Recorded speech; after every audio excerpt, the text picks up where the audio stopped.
Well, hey guys, it's Dr. Drake 63 here today. We're going to take a look at 22 long rifle ammo performance. The other day we did so with a scoped CZ457, and today we're going to dial it down a notch in terms of magnification. We're going to look at a 4-power old Bushnell scope, not the best really, shooting out of a Remington 552 Speedmaster. And we're going to compare 3 different kinds of ammo, and those same 3 types of ammo out of a peep sight shooting. This is a MOSSBERG 44 US property. So neither of these are what you'd call modern productions, but they're both have a reputation for accuracy.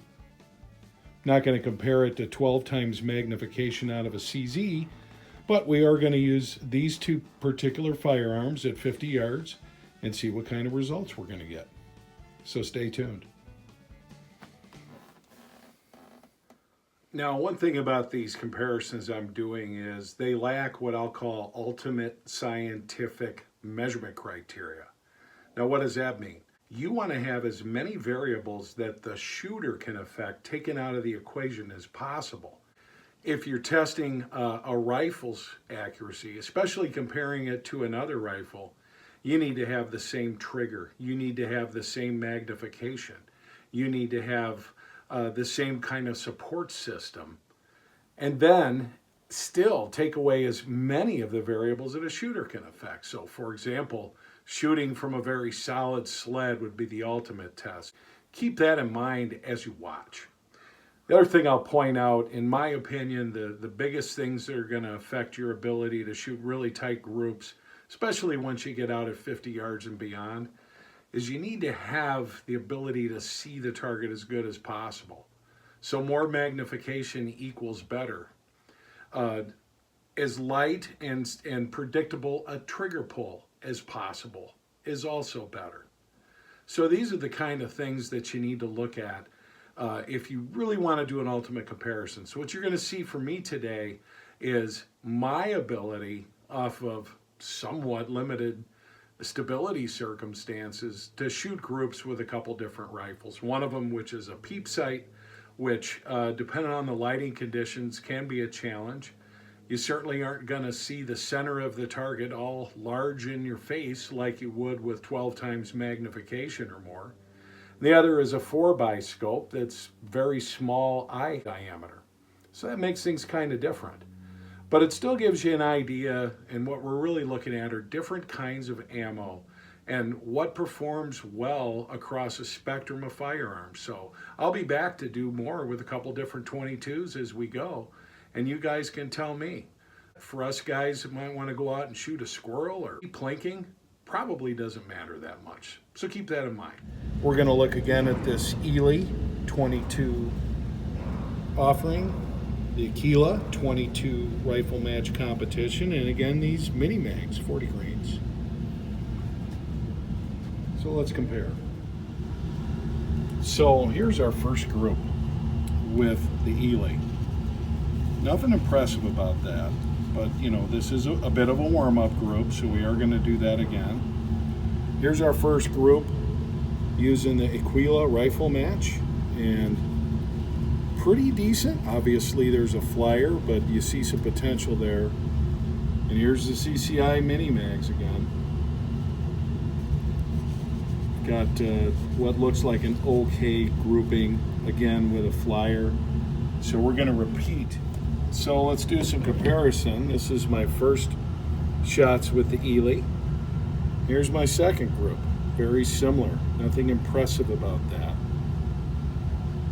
This is my first group mixed in with my second group with the Aquila. So I don't see a lot of consistency there, and you might want to say, well, it's probably the shooter. But then when you go over and look at my first group with the Mini Max, and you look at my second group with the Mini Max, I see more consistency out of that round and out of the Ely than the other two. Now obviously if I was going to shoot a steady diet of these Elys, I need to re-zero because those are consistently going right.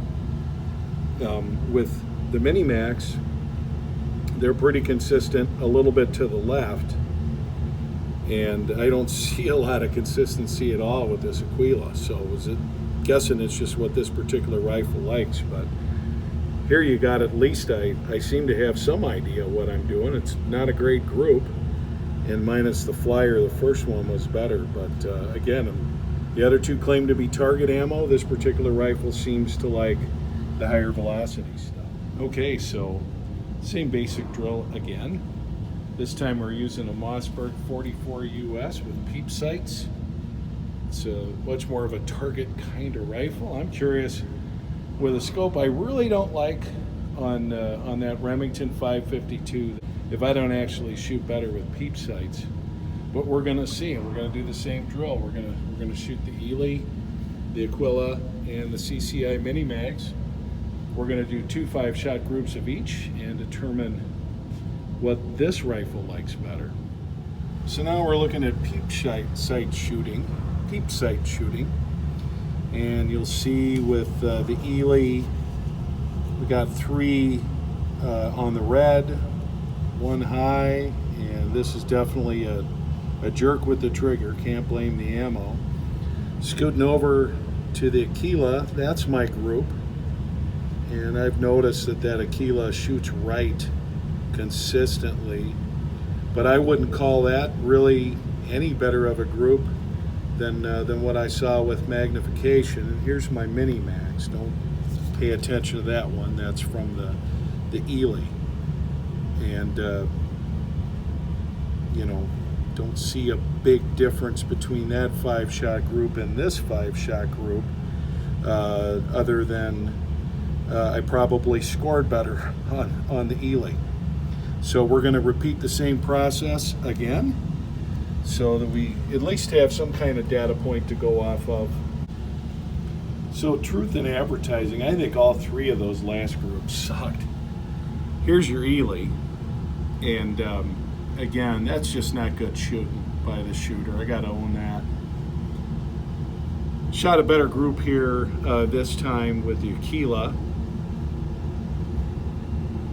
Obviously you see something like that, that's what the rifle's capable of doing. And then you get down to this last one with the CCI Mini Mags, and I really had a hard time seeing it, to be honest with you. I can't really see this red dot that I pasted up here against the background of the white, so I was kind of just aiming at the bottom of the target best I could between these 2 other circles.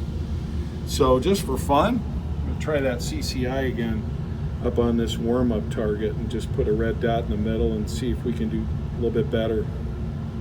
So today we did all our shooting off of this thing, which is what it is, and decided to forego this wobbly ass sled that I showed you last time. I didn't believe did me any favors, but decided to take another shot, 7-shot groups this time, because that's what the magazine on the MOSSBERG 44 holds.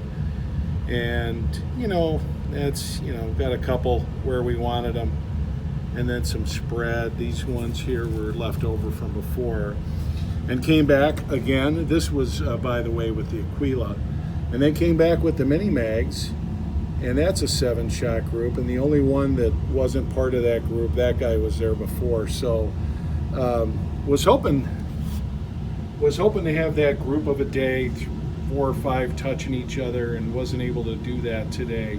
But I think we got a pretty good rundown. What's the difference between these ammo types, and how do they act in those particular rifles? So typically when I'm doing marksmanship videos or showing you targets or firearms accuracy, things of that nature, I'm hoping to produce results which tell you that I'm not an amateur, or I don't sometimes really suck. But the truth of the matter is I am an amateur. Sometimes I do suck. And, you know, obviously, like most of us, I'm going to shoot better and have groups that touch each other and all that kind of good stuff out of a more stable platform, certainly with more magnification. So Should I complain about the groups I achieved today with these two older rifles? I don't think so. I think I could have definitely shot that Remington 552 better. I wish it had the trigger that the MOSSBERG 44 does. That's one of those triggers that's so light that, you know, you can just think, pull the trigger and it pops, if you guys know what I'm saying. So continued work. Gonna try, obviously, some more ammo. Availability's a bit of a problem. I think I need to shoot a lot more of that Ely to get a feel for what that can do, but it's hard to come by right now. So as you can see, I'm kind of limited, but I like to bring you guys real results from a real guy who likes to shoot rifles, and I hope it helps you in terms of evaluating ammo. My conclusion is, for any kind of hunting you might do, for any kind of plinking you might do, there's not a real big difference from one to the other on the 22 end of things. Where you really do run into things, if you're running semi-automatics, what stuff works better in terms of cycling, things of that nature. But if you're going to get into being a target shooter, which is something I don't consider myself, you're going to definitely need to invest in equipment, and you're going to definitely need to explore ammo choices to find out what works best for you before you enter a competition. So I hope this was helpful to you today. As always, this is Dr. Drake 63, thanking you for tuning in. We'll talk to you soon.